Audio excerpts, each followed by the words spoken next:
Is the risk worth the reward? When you look at, he's a poor man, Terence Crawford. That's the point. You'd be like, well, that's the best fighter ever. And at that moment in time, it looked like that might be the best fighter I ever saw. Terence Crawford completely dismantled the face of boxing, Canelo Alvarez. He didn't just win, he dominated. At 38 years old, with a perfect record and a bank account overflowing with Canelo money, the entire world is asking the same question. What could possibly be left for him to do? But as the public waits for an almost certain retirement announcement, two very different challenges have suddenly emerged. One is a predictable call-out from a former champion desperate for a payday. The other is a shocking, almost nonsensical demand from boxing's most controversial analyst, Max Kellerman, that could define the final chapter of Crawford's career. Just days after Crawford's historic victory, Max Kellerman went on his show Inside the Ring and made a stunning declaration. He didn't suggest a victory lap or an easy retirement fight. Instead, he demanded that Terence Crawford fight the most dangerous, unproven monster in boxing, Jaron "Boots" Ennis. And not just fight him, but fight him right now. But if he does all that stuff and eventually blows himself up into the position where it makes sense for Crawford to fight him, at that point, Crawford is 40 years old. I'm about to say that, and yes. Boots is in his prime. So Yeah. let me tell you something wild right now. I think Crawford should fight him right now if he's ever going to fight him. If he wants to, if Crawford has it in his mind to fight Boots, you might as well do it now. Kellerman tried to justify this baffling call-out with a strange historical comparison.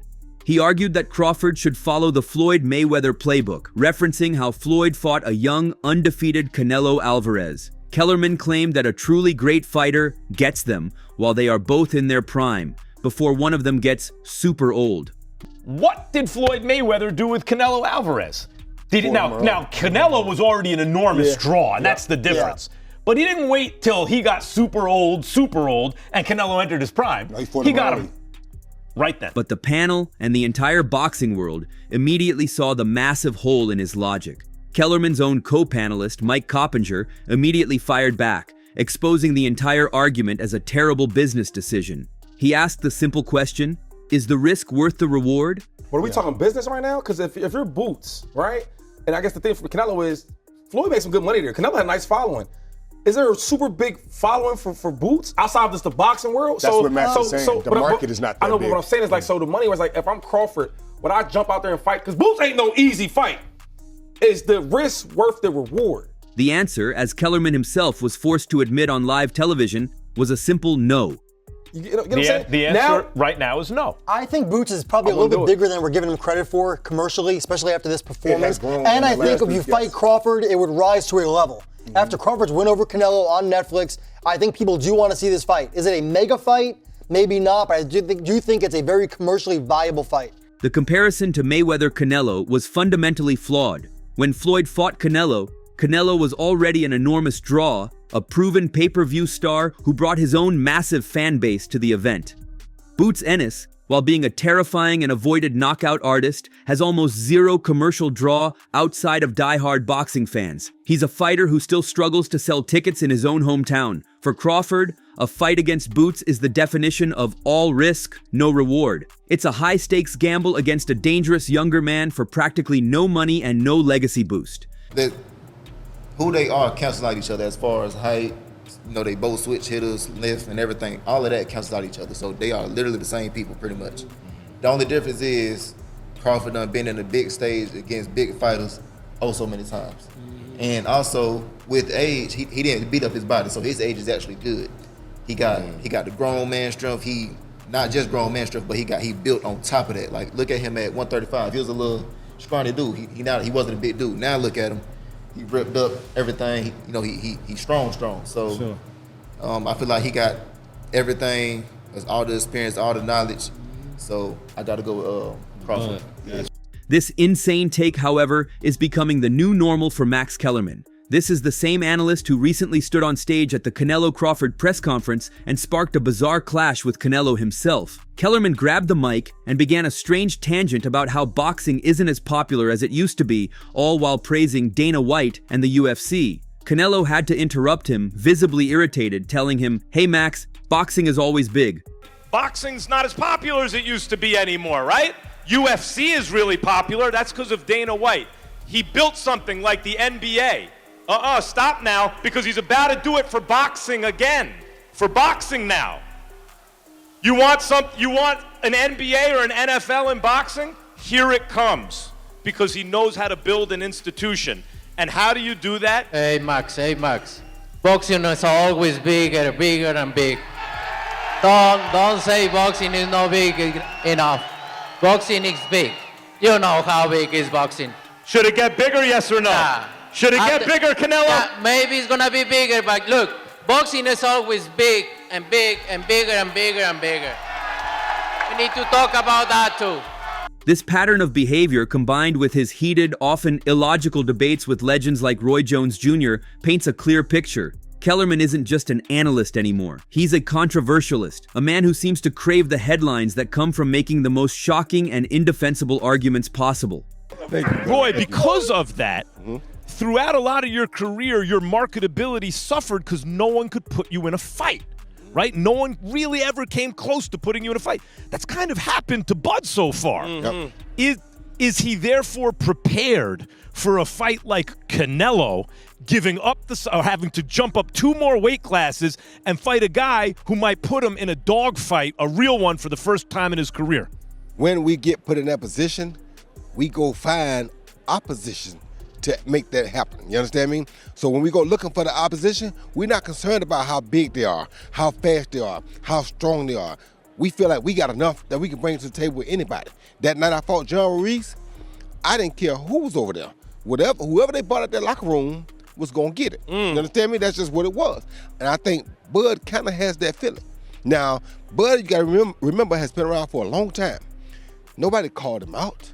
You understand me? All the time Floyd came at the boxing, Floyd never said, I want Bud Crawford. No one ever said his name. Hey, all I know is one thing. Israel Mazrimov, he didn't get it. He barely lost. Yeah, but I'm just saying, but nobody called his name. You understand where I'm coming from? So when you know a guy's that formidable and that people are ducking or don't want to see him, he's a problem. While the media was busy dissecting Kellerman's boots fantasy, a completely different challenger quietly emerged from the shadows. Canelo Alvarez's former rival, Jermell Charlo, officially shot his shot. Charlo, who moved up 2 weight classes to fight Canelo last year, began making his case to the media. He claimed that a fight between him and Crawford would be the best fight of today's era and that there is no other fight out there for Bud. If they gave me an offer for Crawford, and me and Crawford, I talked to him one time. I'm excited. I'm so. It'll be an honor to get in the ring with him, not just today, just because of what he done as becoming undisputed. He completed something that I didn't complete, and so being in the ring with Crawford would be amazing. I give him the best fight of today's era. I don't think that there's no other fight out there in the boxing world for Crawford to make right now. The best fight really would be me. The best fight with Boots is me. The best fight with Crawford is me. Obviously, nothing else, anybody else could. Earl and Virgil and the winner of them, but I really don't see nobody else. What y'all want me to do in the game? He's desperately pushing the narrative that he wants to become only the second man in history, after Amir Khan, to have faced both Canelo and Crawford, framing it as an honor to get in the ring with the new undisputed king. The problem with Charlo's call-out is glaringly obvious to anyone who watched his last performance. His most recent and only fight at super middleweight was the painfully boring, non-competitive, and one-sided loss to Canelo Alvarez. Charlo looked like he didn't even want to be in the ring, putting on a passive performance that fans labeled a cash grab. He hasn't fought since. This raises the unavoidable question: how can a fighter who just lost so decisively to Canelo possibly justify a title shot against the man who just beat Canelo? When you look at Boots, he's a poor man Terence Crawford. That's the point. He's almost looking in the mirror. Like I said, Muhammad Ali and Larry Holmes. Muhammad Ali was looking at Larry. Larry just all the moves that Muhammad Ali is, even how he talks, how he stands, how he jabs, how he works. He's a poor man's Muhammad Ali, but Muhammad Ali was too old, had Parkinson's, stuff like that. Then Larry Holmes takes him out. If you look at Boots Ennis is a great athlete. Boots Ennis is very strong. Boots Ennis is very big for the weight class that he fights at. He's very fast. He got a very high IQ. He's very slick. He's very tough. He can walk you down, knock you out. Boots Ennis is also a switch hitter. Boots Ennis prepared Canelo for Bud. Boots Ennis was the perfect guy for Canelo to get because of those reasons. If you see those guys, even aesthetically, when they stare each other down, you're going to be ready to shit yourself. Because the thing about Boots Ennis, he's a problem for everybody. and you know it. Unlike the Boots Ennis fight, this matchup is the complete opposite. It's a fight with a well-known name that would be easy to sell, a safe, all-reward, no-risk event. It's a textbook definition of an unearned payday, a cash-out for both men.